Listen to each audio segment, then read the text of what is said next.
Hi Scorpio! Kamusta? Welcome back to Pinay Angel Tarot. Kamusta? This is your new one reading para sa mga Scorpio. Tingnan natin ang energies connected sa'yo sa love life. Sa love life mo. So, na-miss ko kayo guys. Pasensya na hindi ako nakapag-video ng mga nakaraang mga araw.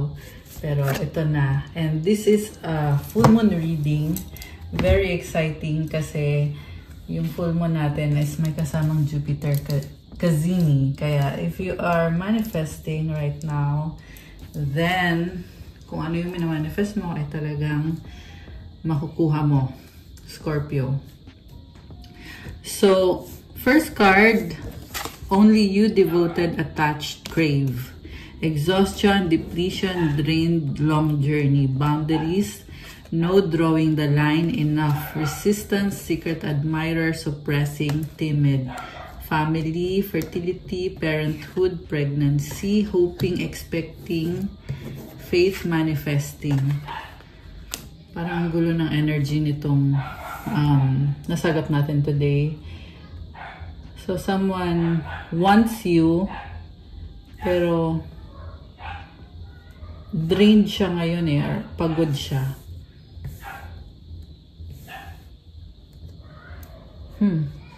Umiiwas sa'yo tong taong to kasi takot siyang harapin yung mga bagay-bagay at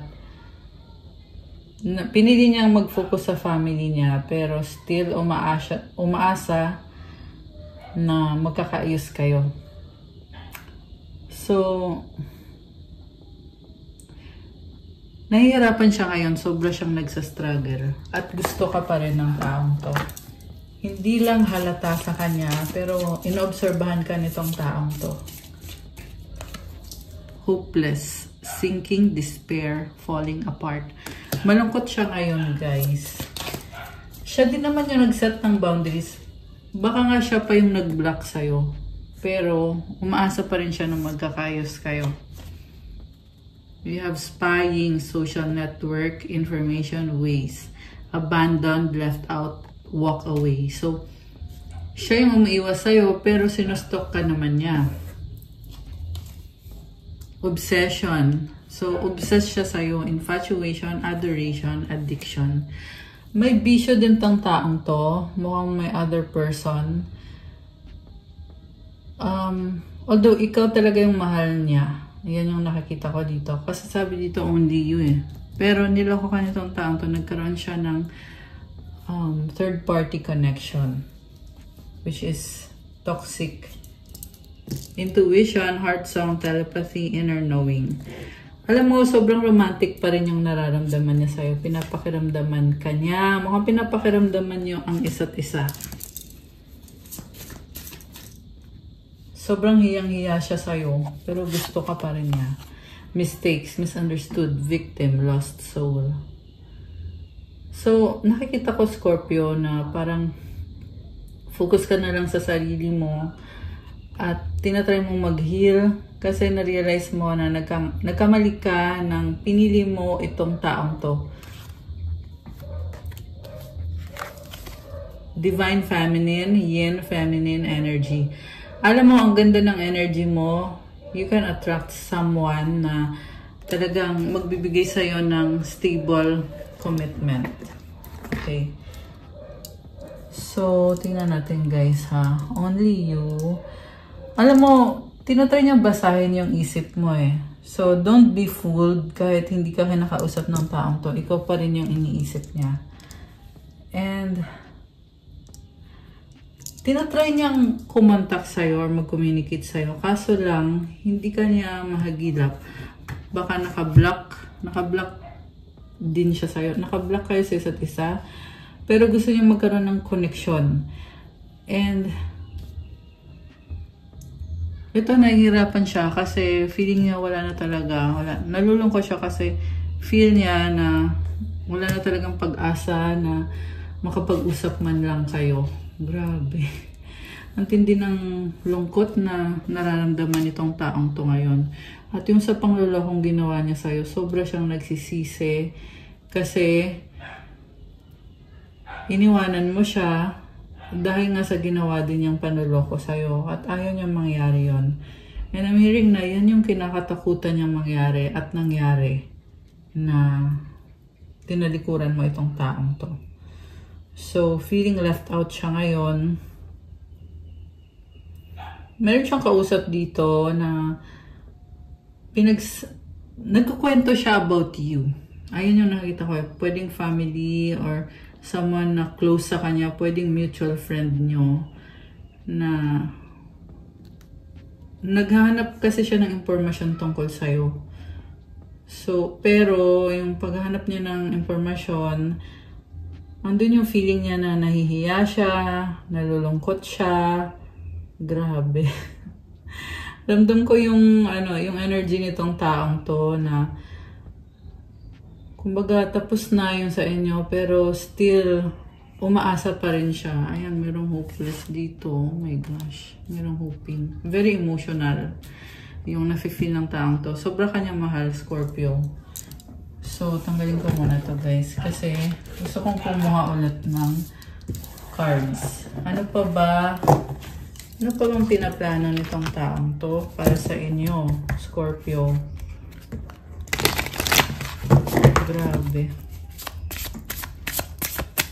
Sobrang lungkot niya. Okay, we have distance, separation, space, blockage. Mukhang busy din tong taong to.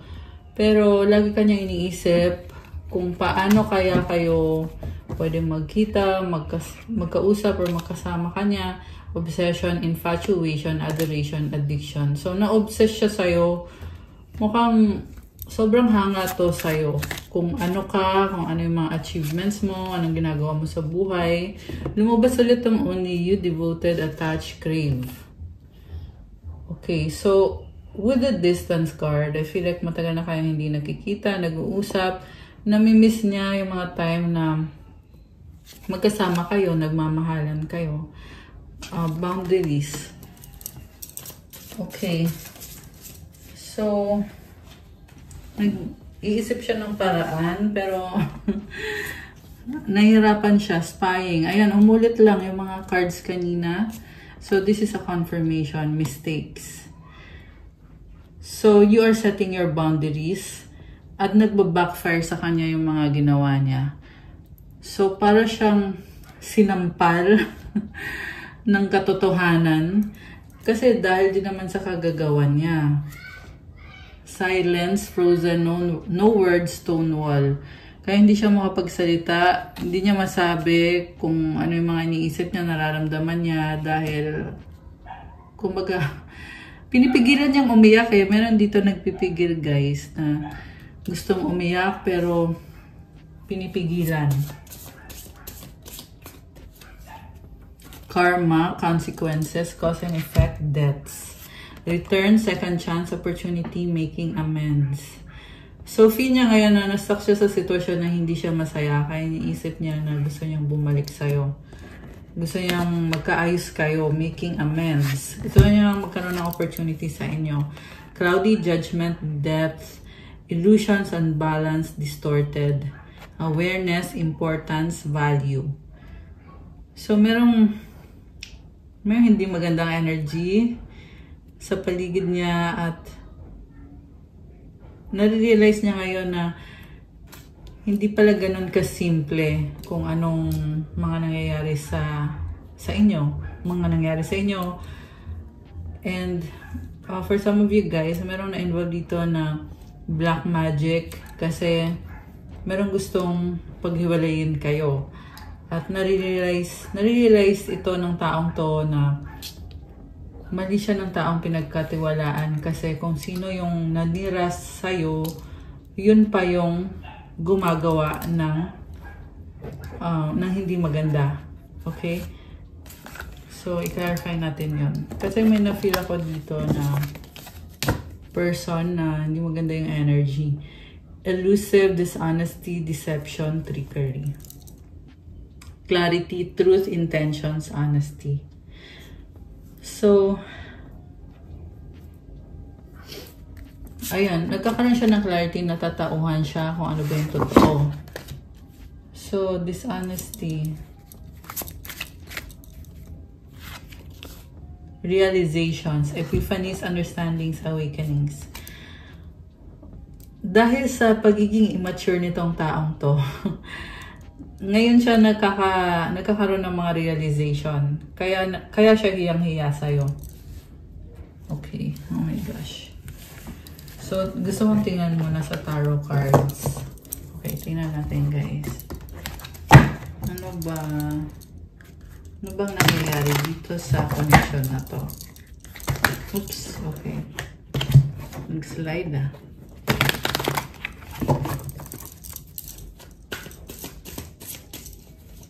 Anong nangyayari dito? Tingnan natin. Nine of Cups, Four of Pentacles, Knight of Pentacles, King of Rods, Three of Rods. So, bottom of the deck is Page of Pentacles. Hindi niya alam anong gagawin niya. Nagpaplano siya, pero feel niya kasi ang hirap magdesisyon, ang hirap gumawa ng move, ang hirap aksyonan, or negative thinker lang talaga tong taong to. Nakatrap din siya. So, hinihintay ka niya kasi iniisip niya hanggat hindi mo siya binibigyan ng go signal, hindi niya magagawa yung move niya. At ngayon, nire-ready niya yung sarili niya, umaasa siya na magiging okay ang lahat, kahit parang feel niya dito na mahihirapan siya. Pero kasi nag-hold on siya sa'yo at ayaw niyang bumitaw, kaya talagang umaasa, naghihintay ng moment. Also, nakikita ko mukhang mawawala siya kasi magfo-focus siya sa finances niya at may mga ka-deal siyang ibang tao. Pero at the same time, gusto niyang pa rin bumalik sa'yo balang araw sa tamang panahon. Gusto niya mag-offer ng commitment sa'yo. Mukhang meron siyang ayusin sa life niya connected sa ibang tao. King of Rods is a businessman or someone very creative, passionate. So, also with the Three of Wands, nakikita ko meron siya mga travel, meron din siya mga kadil na iba-iba mga tao. Ang gusto niya mangyari is mag-offer sa'yo ng relationship, commitment, pero alam naman niya na hindi pa niya kaya ngayon kasi may kailangan siyang ayusin sa kaperahan niya. Kaya nakikita ko dito mukhang aalis siya or umalis na nga kasi itatry niyang ayusin yung buhay niya. Okay? So, feel niya dito na kailangan niya mag-ingat when it comes to you kasi ayaw niya mag-away kayo. Kaya din siya nagdesisyon na ayusin na lang muna niya yung sarili niya. Okay? Ano bang gustong mangyari nitong taong to? Wow! Anong gustong mangyari? Okay, ito. Page of Swords. So, alam mo, hindi niya kayang ibigay sa'yo ngayon yung commitment na alam niya na kailangan niyang ibigay sa'yo. Kasi ayaw niyang mawala ka sa kanya. Ayaw niyang pupunta ka sa iba. Pero hindi niya kayang ibigay. Mukhang nangako to sa'yo ng commitment or pwedeng wedding yung pinangako niya sa'yo tapos hindi naman pinanindigan. So, ngayon lalo kasi hindi kayo okay. Ang ginagawa na lang niya is nagsustock na lang siya sa'yo para kahit papano may masagap siyang impormasyon tungkol sa'yo. Okay. Two of Swords. Ang daming gumugulo sa isip niya kaya may mga fear, doubt, intense. Okay, Justice card. Oh, we have the Lovers. So, sa totoo lang, ang gusto niyang mangyari is maging okay ang lahat sa inyo with the Justice and the Lovers. Baka may kadikang Libra, merong Gemini, Water signs, Cancer, Pisces, Scorpio, Earth signs, Capricorn, Taurus, Virgo. Actually, lahat naman nandito. Meron ding air signs, Gemini, Libra, Aquarius, fire signs, Aries, Leo, Sagittarius. So, inisip niya ngayon na kailangan niya ng desisyon kung sino ang mamahalin niya, sino ang pipiliin niya. Ibig sabihin, dalawa talaga kayo. Okay, dalawa kayong kadil nitong taong to. Pero sa'yo niya nararamdaman yung soul connection, strength. Ngayon, pinipili na lang niyang manahimik kasi gusto niya kasi i-manifest to eh. Ayan. Oh, okay, problema sa finances. Alam mo, meron ding person dito na masyadong matulungin. Okay, maawain. Parang priority pa niya yung mga ibang tinutulungan niya. Okay, sinong tinutulungan nitong taong to? Sinong tinutulungan? Tingnan natin. Okay, merong anak at merong bakit tatlong anak yung nakikita ko dito? Merong babae din dito. Babae, lalaki. So, remember na rules can be reversed. Pwede ito sa babae, pwede ito sa lalaki. Okay, guys? Pero, for this reading, meron siyang sinusustentuhan. Mukhang pamilyado tong taong to. Pero, meron din, mukhang hindi siya masaya. Hindi siya masaya dito sa partner niya. At merong dalawang anak. Okay, may pangatlo. Meron siyang dalawang anak na mahal niya. Yung isa, ewan ko kung bakit. Baka hindi niya anak yun. Baka anak yun ng kinakasama niya. Pero sabi dito guys, mukhang hindi naman niya mahal itong taong kasama niya. Okay, tingnan natin ha. So remember na general reading, hindi po magre-resonate sa lahat. Okay, pero kung resonate kayo, kung kayo itong nasagap natin, comment kayo dyan. Okay, 3 of Pentacles. Partnership sila. Hindi sila yung couple na nagmamahalan openly. So, hindi siya masaya dun. Ayan, it's a confirmation. 5 of Pentacles. Andun siya kasi kailangan niyang, yung presence niya kailangan andun. Empress. Okay, merong mother. Andun siya kasi pwede tong, parang kinukonsente yung pumapasok sa isip ko eh. Siguro kinukonsente ng mother niya yung other person, or siya yung kinukonsente, or ano nga yan? Anong term doon? Yung parang gusto nitong mother na silang dalawa yung magkatuluyan. Ayan. Oh, 'di ba? Codependency with the Hierophant. Parang feeling niya kailangan niyang sumunod. Sige, total, ito yung gusto ng itong mother na to. Mother niya or mother ng anak niya. Hindi siya masaya. Ayan o, with the Death card. Parang napunta siya sa sitwasyon na hindi naman yan yung pinapangarap niya para sa sarili niya. Pero ang gusto mong tingnan, Scorpio, is kung kamusta ikaw. Okay, kamusta naman si Scorpio? So, aalamin din natin what's coming towards Scorpio. Okay.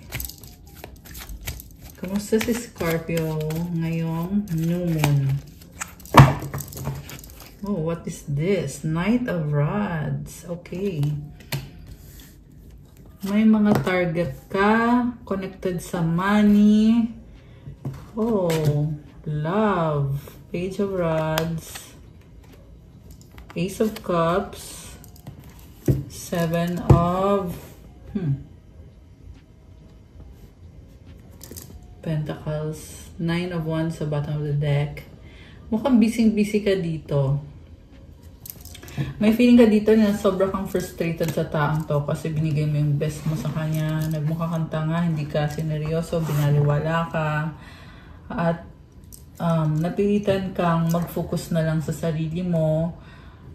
At may mga ininvest ka na dito sa taong to. Yung iba sa inyo may lumalabas dito na bahay, merong lupa. So, merong ininvest. Pero, ito pagod ka, pero niisip mo na iiwanan ko ba to? Iiwanan ko na ba lahat ng pinaghirapan ko o ano? Knight of Cups. Ginusto mo to eh. Minahal mo din tong taong to. Kaya ang dami mong ginawang sacrifices sa kanya. Sige, tingnan natin guys. Ano ngayon ang mga energies connected kay Scorpio? Alam mo, di basta-basta yung mga nangyari dito. Malaking desisyon yung ginawa mo. Okay. Oh, wow. Empress. Okay. This is what's coming towards you. The Empress. 5 of Swords. Oh. So, nag-decision ka. 8 of Wands. Knight of Swords. Oh! King of Cups. Oh my gosh. Bakit nakikita ko dito na merong nagmamahal pa rin sa'yo? Okay. Una sa lahat, pinili mo yung sarili mo. Kahit naapakan yung pride mo, nainis ka sa mga nangyari, dami mong frustrations, pero pinili mong umusad, magkaroon ng pagbabago sa buhay mo. At medyo biglaan to, pero tinitiis mo lahat kasi iniisip mo na pang long term mo na to. Yung mga pagbabago, yung pagbitaw mo dito sa taong to, sa connection na to. And then, ngayon na nakafocus ka sa sarili mo, meron naman ditong gustong magparamdam sa'yo pero nahihiya. And gusto kang kausapin. Okay? Kaso lang, gusto kanyang kausapin. Kaso lang, mukhang nakikita niya sa'yo or iniisip niya sa'yo na galit ka sa kanya or hindi maganda yung iniisip mo tungkol sa kanya. At mukhang iniisip niya na magka-clash kayo or mag-aaway kayo. Kaya natatakot din siyang makipag-usap sa'yo. With the Chariot, very confrontational ka. So, yun yung kinakatakot ng taong to na baka mamaya pag nag-usap kayo, baka mapahiya daw siya. Okay. So, tingnan natin guys. May travel. The Hierophant. The Death card. Wow. Alam mo, merong paghiwalay dito. Merong ikinasal. Merong divorce or ending ng wedding or ng kasal. Meron din dito, kahit hindi kayo kinasal, pero nagkaroon kayo ng stable na relationship at ito na yung ending. Ayan ang sabi dito, ending ng isang stable na relationship. Meron naman dito na yung person mo gustong umiksena. Ayan, gusto niya umiksena na gusto niya i-restrict kayo na kailangan mo daw sumunod sa kanya kasi siya daw yung nakakaalam. Okay, pero natatakot namang lumapit with the 5 of Pentacles. So, nahihiya siya actually kasi feeling niya hindi pa siya financially prepared. Okay. So, gusto niya ngayong mag-settle down with you. Okay. The Hanged Man with the Hermit. So, kino-consider niya na mag-settle down, magpakasal. Nagpaplano. Okay. Page of Cups.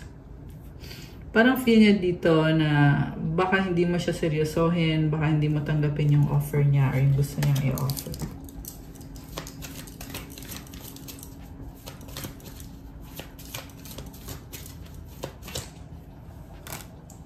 Oh, the Star with the Queen of Rods. So, you are healing. Dami mong gustong gawin sa buhay mo. Nine of Swords with the Temperance. Mukhang busy-busy ka. Hinihil mo yung sarili mo and yung connected naman sa taong to, parang still hanging.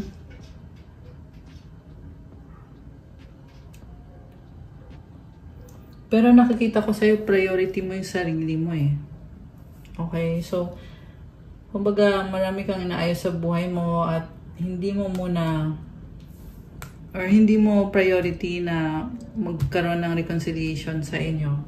Saka nakatali yung kamay mo dito. So, feeling ko dito dahil nga sa sobra kang busy, hindi mo mabibigyan ng time itong taong to or itong connection na to.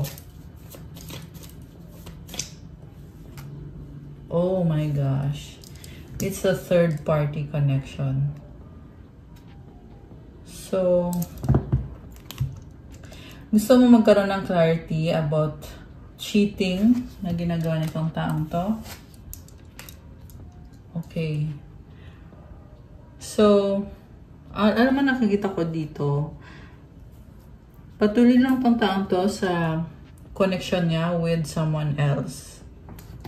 Kaya ikaw, wala kang choice, kundi hayaan siya na gawin kung anong gusto niya. So, Four of Swords and the Ten of Cups. The Emperor.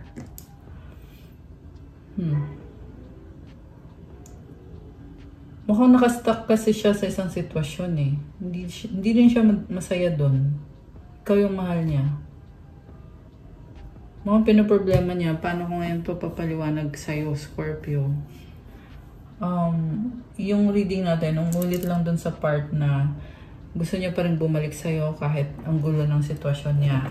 Kahit na financially hindi din siya ready. So, Queen of Pentacles, parang gusto niya sabihin sa'yo na gagawa siya ng paraan para sa inyo kahit hindi man niya mabigay yung mga gusto mo or yung mga pinapangarap mo, pero gagawa siya ng paraan. Knight of Pentacles with the Moon. Again, nakita ko yung pag-alis. I'm hearing paglisan. Wow! Pag-alis nitong taong to para ayusin yung sarili niya. Ace of Rods. So, siguro kaya nafe-feel mo na wala na tong chance. Which is yan din nga yung nakikita ko dito. Pero kasi, sa dulo, ang gusto niya mangyari is i-ready lang niya yung sarili niya kasi may malaking comeback. Babalik to sa'yo. Talagang inaayos lang niya yung kaperahan niya. And napaka-strong ng attraction niya sa'yo.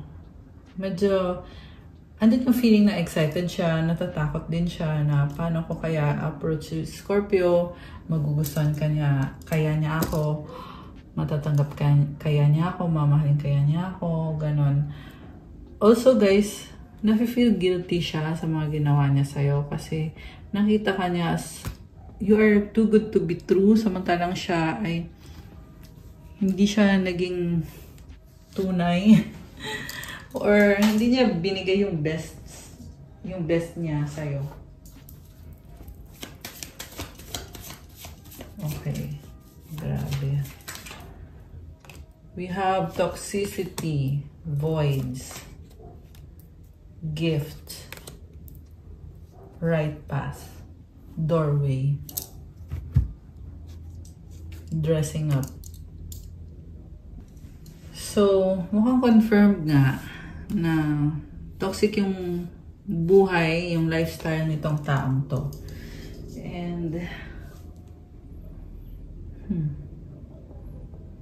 na-obsess siya sa'yo kasi nakikita ka niya as a gift ka sa kanya. Kaya, tinatry niya i-match yung energy mo. Kaya, dressing up siya dito. Ibig sabihin, tinatry niyang lumebel sa'yo. Tinatry niyang ibigay sa'yo kung ano yung tingin niya na magpapasaya sa'yo. Okay? Nagpaplano pa siya na magbigay ng gift sa'yo. The moment na bumalik siya sa buhay mo. Okay, so ano ba mga mensahe galing dito sa taong to for Scorpio? Ito nalaglag, dreaming of you, pangarap ka. O, diba? So, admirer mo to, sobrang hanga sa'yo. Will you marry me? Oh my gosh, engagement. So, gusto niya mag-propose sa'yo, nanonood, stalking you. Naghihintay lang ng tamang panahon, guilty, nagkamali. Grabe. Ayusin natin reconciliation. The One. Sobrang nakaka-touch yung reading. Pero this is also someone na kailangan pa niyang i-heal yung sarili niya. Okay? Pero sa huli, ang gusto niya mangyari is mag-offer sa'yo ng engagement, offer of marriage, na magkaayos kayo, mag-reconcile kayo. Nagigilty pa rin siya, kaya hindi siya nakikipag-usap sa ngayon, pero pangarap ka niya, ikaw yung the one para sa kanya. Secretly pinapanood at sinustok ka niya. Anong advice kay Scorpio galing sa mga angels.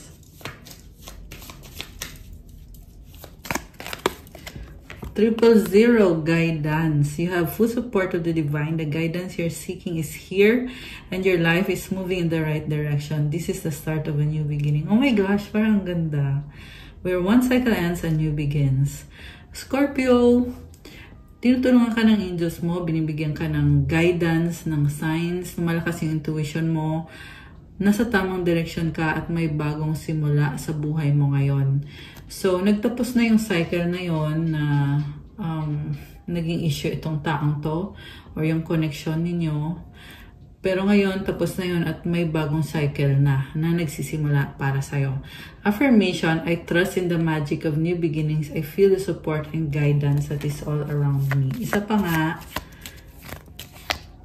nga for Scorpio. Isa pang message. You have, oh wow! 888 abundance. Comment, claim abundance. Comment 888. Kasi ang ganda nitong energy na to, guys. Blessings are here and more are on the way. Let yourself feel the abundant flow of prosperity that is all around you. As you stand in your highest self, you attract all that you once were seeking. Giving is always the doorway to success. I love it, guys. Alam mo, the more na tumutulong ka, the more din na binabalik yung tulong na binibigay mo, nagiging blessing sa'yo yon. At ang dami pang blessings na paparating. Kaya comment, claim blessings. Ilagay nyo dyan, guys. And I just saw 333 angel numbers on the screen. Which means, abundance din yung numbers na yon. At ito, 88 abundance din. So, yung affirmation mo, the more good I do in the world, the more abundant my life grows. I radiate an energy of loving kindness. Grabe! Ang ganda ng vibe. So, pagpatuloy mo lang yung magandang gawain mo kasi patuloy lang din yung mga blessings, yung mga biyaya na dumadating sa buhay mo. Ayan. Okay, guys. That's all for our new moon reading para sa mga Scorpio. Ayan, new moon reading to, guys. Kasi new moon kahapon. Yeah. Yun. Anyway, pa-like po ng video, comment, subscribe, hit the notification bell. Kung kailangan nyo ng gabay, pwede kayong mag-avail ng private reading kasi ikaw mismo yung i-reading. So, message kayo sa akin sa Viber or sa WhatsApp para mas mabilis. Nasa description box yung contact details ko. And check out my Instagram if you want to start your crystals journey. May mga crystal bracelets. And I still have the 5% discount na limited offer ko sa inyo. 444 angel numbers. Oh my gosh. Ayan, kasi I'm celebrating my 5 years here in YouTube. Kaya gusto ko mag-thank you sa inyo, Scorpio. I love you and thank you so much sa support nyo over the last 5 years here in YouTube. Thank you, guys. I love you, Scorpio. I'll see you again soon. God bless you all. Stay safe. Kung gusto nyo ng part 2 or ng bonus reading, comment kayo dyan. Gagawa ko kayo ng bonus reading. Scorpio din nga pala ako, guys. Kung hindi nyo alam. Alam nyo na ngayon, di ba? So, anyway, comment kayo dyan kung gusto nyo ng bonus reading. Thank you, good night, and God bless you again soon. Love you guys. Bye!